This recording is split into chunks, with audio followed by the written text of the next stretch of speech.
આજે પૂરા ગુજરાતને ખ્યાલ છે કે છેલ્લા 20 દિવસથી ચૌધરી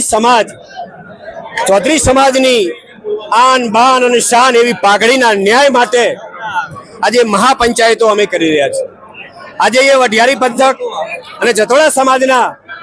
સૌ અમારા અગ્રણીઓ, વડીલો, યુવાનો મોટી સંખ્યામાં અહીંયા હાજર રહ્યા છે।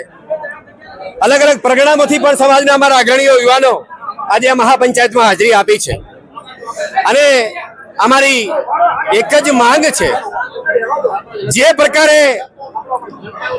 હજારો કરોડો લાખો લોકોની શ્રદ્ધાનું કેન્દ્ર દેવ દરબાર મઠની અંદર અને મઠમાં વહીવટ કરનારા મહંત એક ચૌધરી સમાજની અદાવત રાખીને અમારા આગેવાનનું અપહરણ કરાવીને અને મઠની અંદર લઈ જઈને જ્યાં લાખો લોકોની શ્રદ્ધા છે એવા શ્રદ્ધા કેન્દ્ર ઉપર ઢોર માર મારે, નગ્ન કરે, બંદૂક ભીડાવે, જાનથી મારી નાખવાની ધમકીઓ આપે, છતાં પણ 5 દિવસ સુધી અમારી ફરિયાદ લેવામાં ન આવે, પોલીસ સ્ટેશન છાવરતું રહે અને ન્યાય ન મળે, એટલા માટે અમારે આ મહાપંચાયતો આજે અહીંયા કરવી પડી છે। પૂરા ગુજરાતે જોયું છે કે જે ઘટના ઘટી છે વખોડવા લાયક ઘટના છે અને એટલા માટે જે અમારી મૂળ ફરિયાદ હતી અને જે ફરિયાદ પોલીસે દાખલ કરી છે એમાં વિસંગતતા ઊભી થઈ અને એટલા માટે અમારે કાયદાકીય રીતે, સમાજની રીતે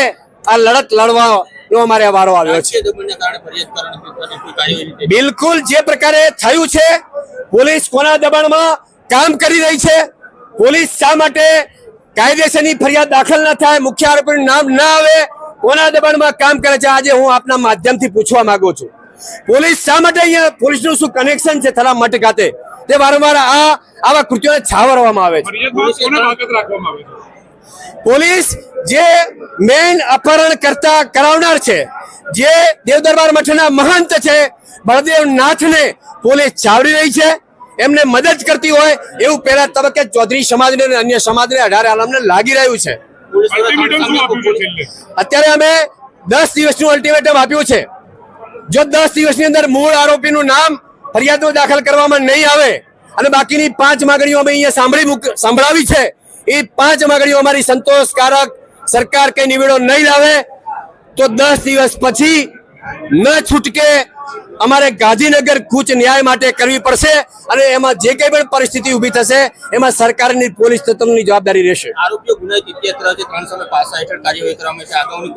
એક આરોપી પાસા એટલા માટે તો આજે કાયદા ગુજરાતમાં બે ચાલતા હોય એવું લાગી રહ્યું છે। મેં અગાઉ પણ કહ્યું છે કે કોઈ ગ્લાસ ફેંકે અને એને 307 જેવી પોલીસ ગુનાઓ દાખલ કરે, એને 6 મહિના જેલમાં રાખે, જ્યાં આખા ગુજરાતે ઘટના જોઈ છે, 5 દિવસ 20 દિવસ ન્યાય માંગવા પડે, આમાં 307 જેવી કલમો પણ લગાવવામાં નથી આવી।